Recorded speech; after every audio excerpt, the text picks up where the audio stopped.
इसी खत्म करके फिर करता हूँ, ठीक है। हाँ भाई फ़ोन नहीं करना भाई राजेश भाई यार, फिर देख ले, फिर हम ऊपर हो जाएंगे बहुत जल्दी। तेरे से डर लगे मोन में बात कितना लगे।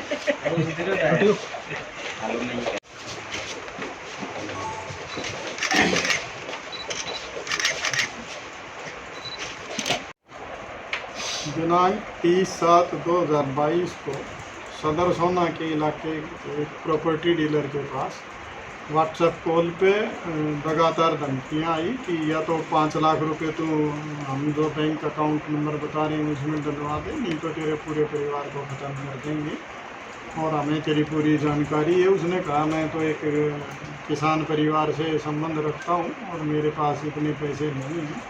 तो उन्होंने कहा तेरे बच्चों को भी हम गोली से उड़ा देंगे, वहीं आके तेरे को भी ख़त्म कर देंगे। हम लॉरेंस बिश्नोई गैंग से संबंध रखते हैं, तूने उसका नाम सुना होगा, जिसने सिद्धू मूसेवाले का मर्डर कर रहा था। इस तरह की भाषा इस्तेमाल करके और उसको डराने की कोशिश की और उससे इस तरह के एक्सटॉर्शन के लिए पैसे मांगे गए, जिस संबंध में सदर सोना पुलिस स्टेशन में केस रजिस्टर करके और उसकी इन्वेस्टिगेशन हमारी क्राइम ब्रांच सोना द्वारा की गई।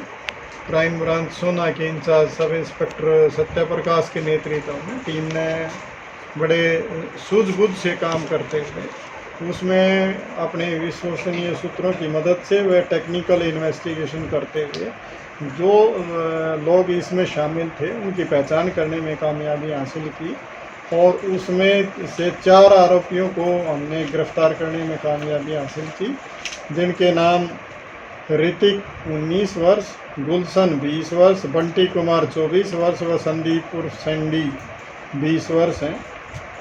ये 13/8/2022 को राजेंद्रा पार्क से ऋतिक व गुलशन को गिरफ्तार करके इनका 6 दिन का पुलिस रिमांड हमने हासिल किया था और आज उनको उसके बाद रिमांड पूरा होने पर जुडिशियल कस्टडी के लिए हम कोर्ट में पेश कर रहे हैं। और उसके दूसरे जो साथी थे उनको कल गिरफ्तार किया गया, संदीप उर्फ सैंडी व बंटी को।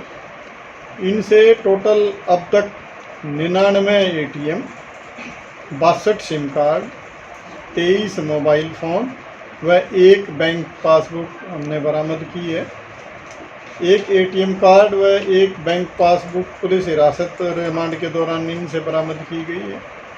इन्होंने पूछताछ पे बताया कि हमारे से जो लोग ये दुबई में बैठ के और वो संपर्क करते थे और पाकिस्तान के थ्रू इनसे बात होती थी। हमने जो मोबाइल इनसे बरामद किए हैं उसमें वो पाकिस्तान के नंबर भी इनसे मोबाइल में मिले हैं और इनसे बातचीत इनकी होनी पाई गई है।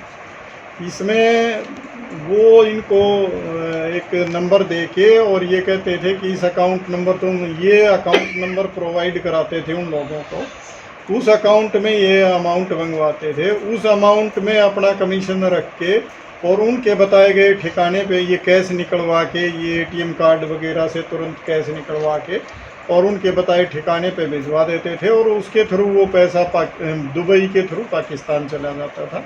इस तरह से इनका नेटवर्क काम करता था और ये लगातार पहले ये बैंक फ्रॉड टाइप के काम करते थे और ऑनलाइन ठगी का जो काम है उसमें शामिल थे, लेकिन अब ये नया तरीका इन्होंने ढूंढ के और इसमें काम शुरू किया है। इसमें कुछ ये 4 लोगों की गिरफ्तारी हमने कर ली है, कुछ और गिरफ्तारियां बकाया हैं जिन पे लगातार हम सीरियसली काम कर रहे हैं और बहुत जल्द उनको भी गिरफ्तार करने में कामयाब होंगे। इस तरह से हमने ये एक बड़े गिरोह को काबू करके और इस नेटवर्क को पर्दाफाश करने में कामयाबी हासिल की है। मैं हमारे नागरिकों से ये ज़रूर अनुरोध करूँगा, आजकल ये इस तरह का जो फर्जी धमकी का एक सिंडिकेट चला हुआ है, ये इसके चक्कर में ना पड़े। कोई भी अगर इस तरह की चीज़ हो उससे घबराने की ज़रूरत नहीं है।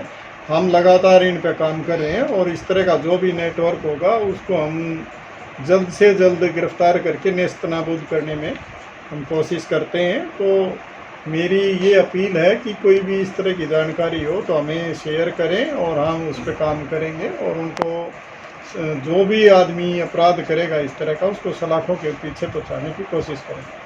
पाकिस्तान के जो लोग थे, पाकिस्तान में बैठ के वो लोग यहाँ पे कॉल करके धमकी देते हैं और वो इनको कॉन्फिडेंस में लेके इनसे अकाउंट नंबर लेते हैं। ये अकाउंट नंबर जो देते हैं उस अकाउंट को ये भी किराए पे लेते हैं और उससे पैसा निकाल के और ये उन लोगों के पास अपना कमीशन रख के उन लोगों के पास भेज देते थे। ये इस तरह से सारा नेटवर्क काम करता है, तो उसमें ही इनका अहम रोल रहा। हमने जब इनका जो अकाउंट इन्होंने बताया था उसकी ट्रांजैक्शन चेक की तो उस अकेले अकाउंट में 1 महीने की जो ट्रांजैक्शन थी उसमें 24 लाख की ट्रांजैक्शन थी। और ये कोई काम तो करते नहीं, कोई बिजनेस तो करते नहीं, इसी तरह से ये उस पैसे को ऐसे ही एक्सटॉर्शन मनी घुमा के और उसको निकाल के और आगे तक पहुंचाते हैं। ये इनका लगातार ये जो इन्होंने सिम ले रखे हैं या एटीएम ले रखे हैं, ये भी लगातार इसी क्राइम के लिए ये प्रयोग कर रहे थे। तो ये इस तरह का नया तरीका चला है पिछले कुछ दिनों से, तो उसमें ये लोग संलिप्त पाए गए। क्या सेक्शन है इसमें 387 और 506 के तहत हमने 120 भी लगी है, तो उसके तहत इसमें कार्रवाई की गई है और आगे भी इसमें इन्वेस्टिगेशन की जा रही है। इन्वेस्टिगेशन के दौरान जो जो रिलेटिव ऑफेंस होने पाए जाएंगे उस तरह की सेक्शन इसमें आगे लगती रहेगी। सर, क्या इन्होंने कोई ऐसा भी खुलासा किया है कि जो पैसा ये उड़ा रहे थे उसका इस्तेमाल, जैसे कि आपने बताया कि पाकिस्तान या दुबई जा रहा था, किस चीज़ में हो रहा था? क्या कोई बड़ी साजिश है कुछ ऐसा? ये इस तरह की जानकारी इनके पास नहीं है। इनको तो उन्होंने जो बताया उसके हिसाब से ये अपने अकाउंट में पैसे डलवाते थे और वो अपना कमीशन रख के वो उनके बताए गए ठिकाने पे पैसे डलवा देते थे। उसके आगे वो किस तरह से इस्तेमाल करते थे वो जानकारी अभी इनके पास नहीं मिली। कोई अप्रोक्सीमेट एस्टिमेट अभी तक कितने लोगों को इस तरह से?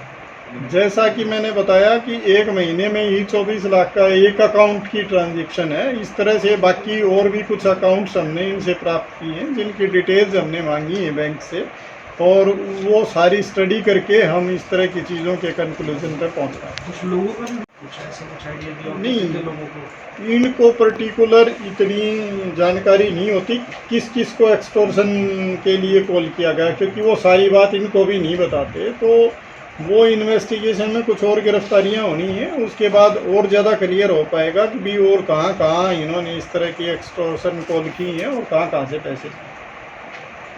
सर, पिछले दिनों एसटीएफ ने भी ऐसे ही एक मामले का खुलासा किया था, कुछ लिंक है इनका दोनों मामलों का?